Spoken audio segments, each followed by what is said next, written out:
Hi, everybody. My name is Kate Mazeris, and I'm a writer and yoga instructor living here in Toledo, Ohio. This video is actually for readers who are around the ages of 15 years and up. So if you're used to watching me read story time to you, you might want to pass this one on to your parents, your grandparents, your caregivers, or older brothers and sisters. If you're watching this on my Soul Stories channel, welcome, and I invite you to subscribe to this channel as well. I've been wanting to share a book that I had written 10 years ago, and I thought, when would be the best time to do it? And I was speaking with a friend of mine this week, and she suggested that perhaps now would be the right time to share it with you again. I wrote The Lace Makers back in 2015. And the way that the story came to me was unlike anything I had ever experienced before. I had created some videos about this book, which I'll share in the link below if you're interested in watching them. But I just wanted to share with you how one of the characters came to me in this short video, and I'm also going to read her first chapter. Um, Back in 2014, we had a terrible winter in my hometown, and every other week it seemed like there was a huge snowstorm. So I would run up to the library in between snowstorms and grab videos or books or whatever to keep me occupied. And the first video, the first film that I was drawn to was Schindler's List. And I remember thinking, do I really want to watch this film? I had avoided it for 20 years because I knew the subject matter about the Holocaust. I didn't know if I was emotionally equipped to watch it. And so I did. I watched it in installments, and it was very difficult to watch, but it intrigued me. And so I went up to the library, got more books about the Holocaust, and then simultaneously I was drawn to the miniseries Roots. And so I watched that in its entirety. And then 12 Years a Slave. And then The Boy in the Striped Pajamas. And so back and forth, it was just being attracted to these videos and books and documentaries about the Holocaust and the Civil War. And I thought, why am I researching these very depressing times in our history during a very depressing winter? The following spring, I was out in my garden digging in my raised bed, and I had this thought, there's a book in this, but I didn't know what. I didn't know what kind of book. I didn't know what the premise would be. All I knew is that it would straddle the Holocaust and the Civil War.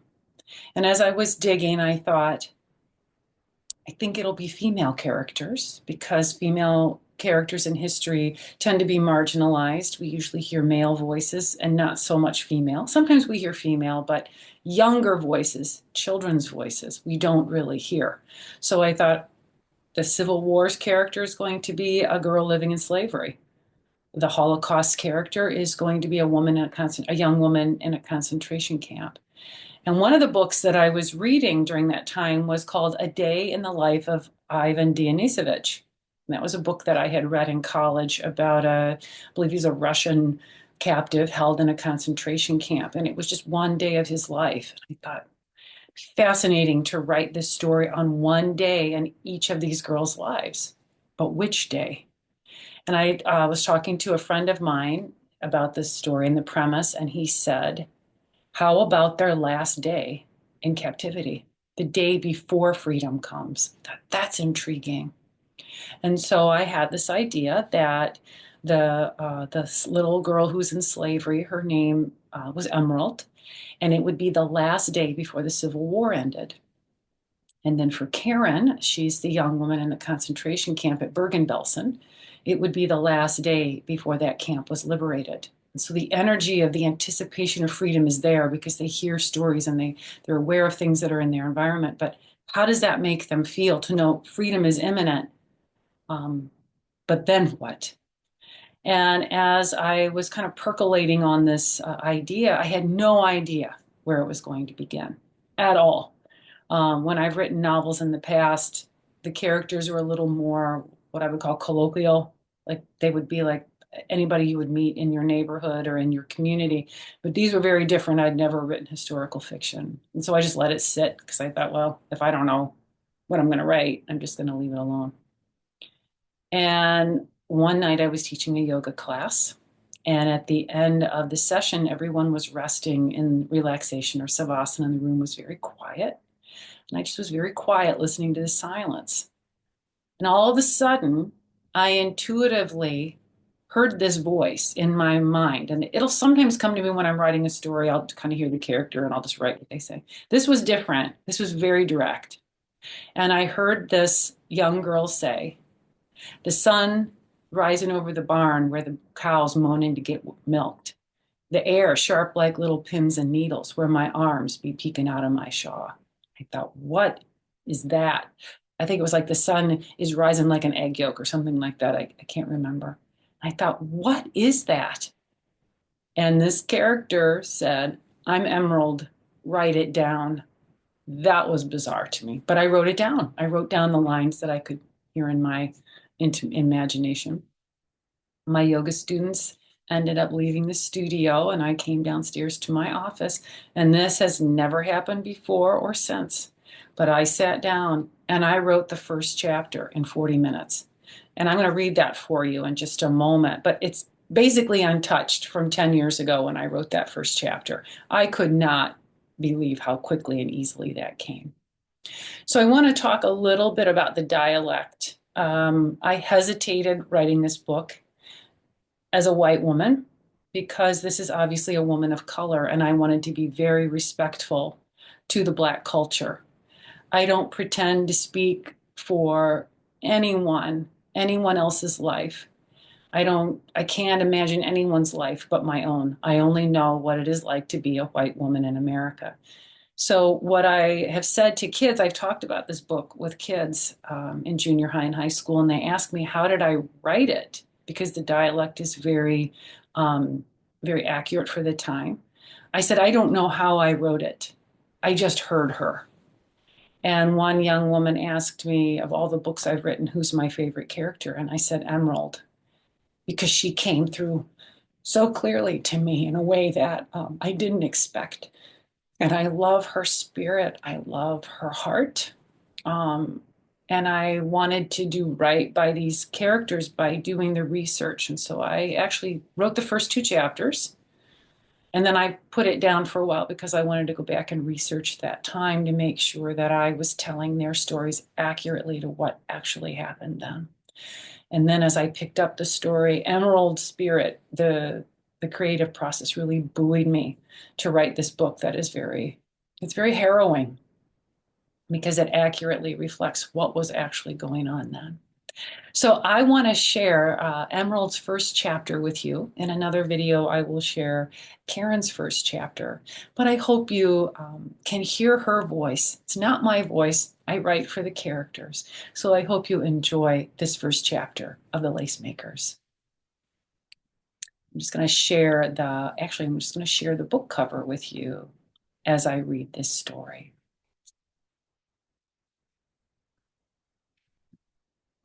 And this picture I actually found, it was like free to use on Google. And this actually, it kind of represents, like, on the left would be Karen and on the right would be Emerald. But of course, they didn't live in the same time period. They weren't children at the same time period. But I just love the idea of these two women, their souls making lace together. So here's Emerald's first chapter. The sun peeping over the barn where I hear the cow moaning to get milked. The air sharp like little pins and needles where my arms be peeking out from my shaw. I watch the sky turn the color of egg yolks Mama liked to break just to watch 'em get runny. She'd do that sometimes. Break them egg yolks for massa and keep on frying 'em till they be hard as shoe leather. He don't say nothing. Just gobble 'em up like they be the best thing he ever ate. Sometimes Massa even say, Lord Ruby, these eggs are truly delicious. He know to keep his mouth shut round Mama about eggs and such. He the Massa and all, but he owe my Mama a lot. He owe her a husband. He owe me my daddy. Massa done gambled daddy away in a poker game 2 year ago. He told a mean old man that instead of paying him money, that man could take any one of his slaves. My sisters and me was scared out our minds. Afraid one of us gonna be chained to his wagon and made to stumble hind like a dern mule as Mr. Rotten drove back to his plantation. They older than me, my sisters Pearl and Opal. When my daddy got taken away, I was only 6. They was 14 and 12 back then. Big girls. Now they has husbands, and Pearl having a baby of her own come summertime. Opal say a baby coming over her dead body, but I don't know what that mean. She gonna kill herself when the baby come, or she not want any babies at all? I hear some slaves kill their own babies, but I can't imagine my mama doing such a thing, 'cause she loves me like a bird loves to fly. I know I don't want no babies of my own, 'cause I know they ain't gonna be mine anyway. Anything we got, it be Massa's first. When I tell Opal that, she say, Emmy, you is smart. I chew my cotton root every day since Hale and me jumped the broom, and you ain't gonna find no baby in my belly, no sir. Hale and me say that when we be free, we can has babies then. I has no idea what it mean to be free, 'cause I been a slave ever since I took my first breath. Since Mama put knitting needles in my hands when I was only 3 and say, play with 'em, Emerald, and soon you be making hats for Massa's children. Mama say she done teach me how to sew and make lace and all them fancy things so I can stay with her in the big house, not like my sisters who gots to work in the fields and such. I's lucky 'cause I get to be with Mama always, and that just the way I like it. My sisters call Pearl and Opal, and I call Emerald because Daddy say he got him a bunch of precious jewels living under his roof, such as it be. Plus my eyes be green, and that how I got my name, 'cause they look like that pretty stone Missus wear on her ring finger. Mama don't have green eyes, and neither did Daddy, but Massa do. I figure I gonna be his slave till the day I die, or till he do. But Opal say the war that raging all over the country about setting us all free, that one day they ain't gonna be no more slaves. What gonna happen then? Will I get taken away from Mama, or she from me? From what I already done seen, they ain't no tellin'. 2 year ago, Pearl and Opal was standing near the barn when that mean man, Mr. Rotten, stumbled toward the place where my daddy do his work. Mr. Rotten not be his real name, but I's naughty and call him that under my breath whenever he come on Massa's land. His real name be Mr. Birch, like them trees growing in the back of our shack. But the only thing white about Mr. Rotten be his skin, 'cause his words be black as tar and his soul be dark as the bottom of a well where I pull up buckets of water to tote to the big house. When Mr. Rotten went past the folks in the yard, I heard him yelling, you niggers get back to work. He and Massa was drunk as skunks. I could tell by the way they was walking, and ain't nothing good ever come when Massa be drinking. Daddy look up from the anvil where he'd been banging on a piece of iron. He be the best horseshoe maker in the county, or at least he was, and now he dead, so I imagine him in heaven doing God's bidding. Mama was in the house with me on that horrible day. She'd been cooking supper while I sat knitting at the table near the open window so I could hear what was going on outside. Mama always say I has a gift from the Father God Almighty. She tell me I make lace an angel be proud to wear. When she say that, I feel my chest puff up and my heart grow wings. But not on the day Daddy got taken away from me. Mr. Rotten pointed his shaky finger toward the barn. That buck's uglier than sin, he snarled, but he'll do just fine. Mama knew something bad gonna happen. She always been right about things like that. You has the gift of lace making, Emerald, she told me one time. But you also has a gift of insight, just like I has it, and my mama and her mama for her. What insight? I asked. Knowing when things gonna happen, Mama said, like a prophecy. I look at her like I still confused. Don't worry, baby girl, Mama told me. You gonna learn how it feels soon enough. And ain't it the truth if I do? When Mama ran to the barn after Massa and Mr. Rotten, I feel a little cornbread I just ate start to curl up in my stomach and fix to pop right back out. It didn't, though. just right up in my throat a little, but I swallowed it back down. Massa Sam, Mama cried, running like her feet on fire. Please, Massa Sam, please don't let him take my babies. By the time she reached Massa, she was shaking 'cause she's so upset. Angry and scared both, but I ain't never seen her like that 'fore. I stood in the doorway of the kitchen, my heart banging in my chest, but I couldn't move 'cause my feet felt like they was nailed to the floor. Mama pull on Massa's sleeve, crying, please, Sam, don't give away my pearl or opal, I begging you. I do anything you want, please. Massa looked at Mama and a strange look crossed his face. He ain't never hit none of us. Run a clean plantation where the slaves be happy to work, or at least that how he tell it. He be the boss, the overseer, and the owner all in one. Not like some of them plantations we hear about from Earl, the slave who sometime ride along with Mr. Rotten when they make deliveries to the big house. Earl say some slaves get whipped, some get hung till they nearly dead, some get sold to places far away from Lincoln County, Tennessee. But Massa ain't never been mean to none of us, least not that I seen.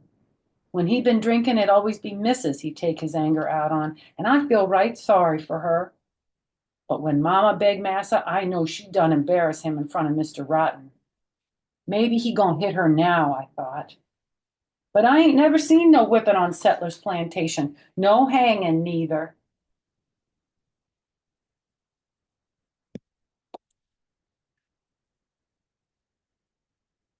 There been slaves living here since Massa Settler's daddy built this place 50 year ago, long 'fore I was born, and ain't nobody ever tell Massa what to do, till now.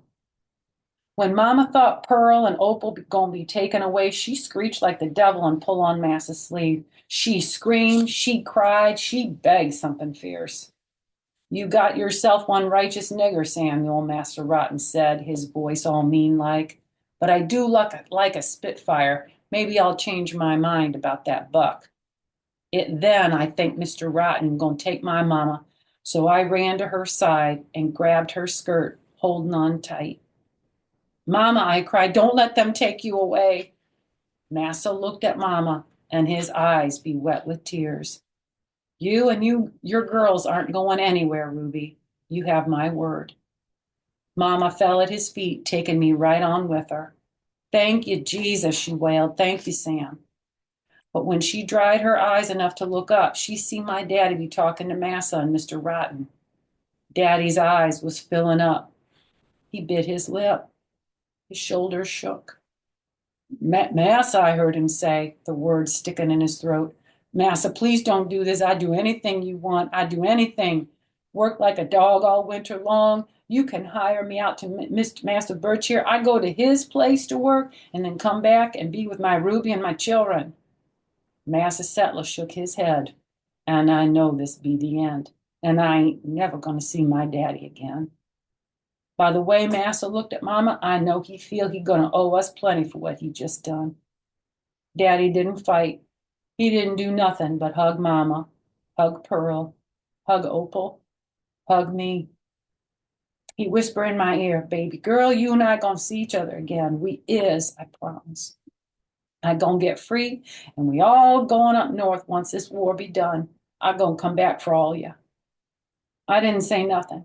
Just let my tears fall while I hugged my daddy like I was trying to memorize the way he feel. His face was covered in stubbly hair. His muscles was tight. His skin soaked in sweat. He'd been working, but I know this sweat was from fear. Back then, I was too young to know what of, but I learned right quick.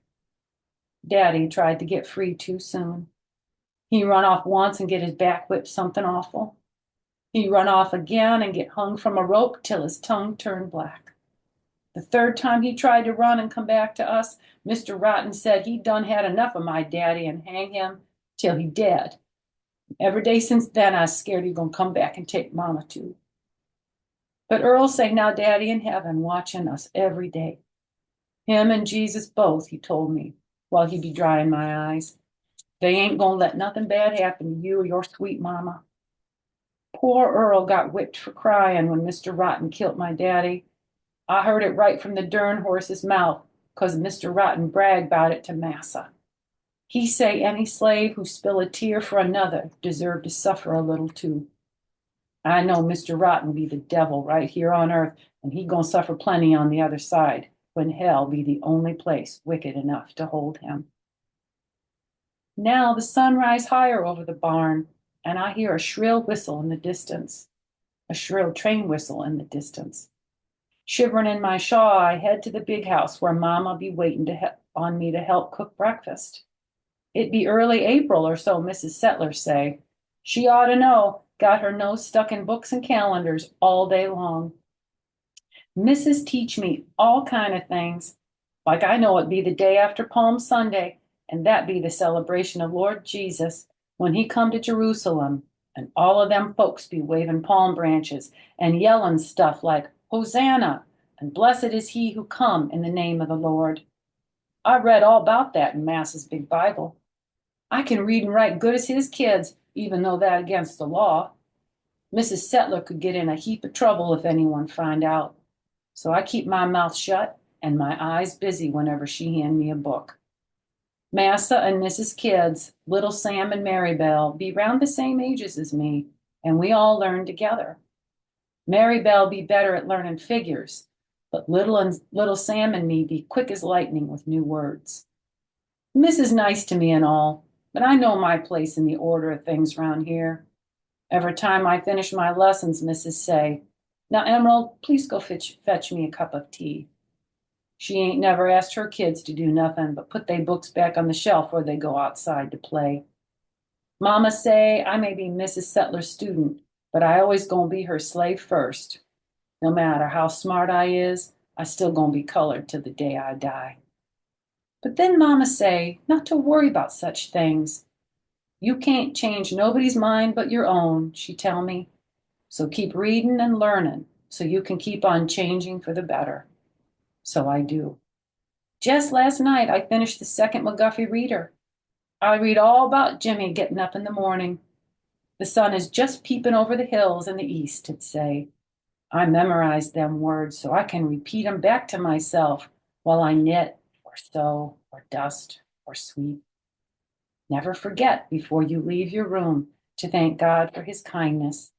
He is indeed kinder to us than any earthly parent. This morning, as the sun be rising, I say my prayers and thank the Lord for all the things I love.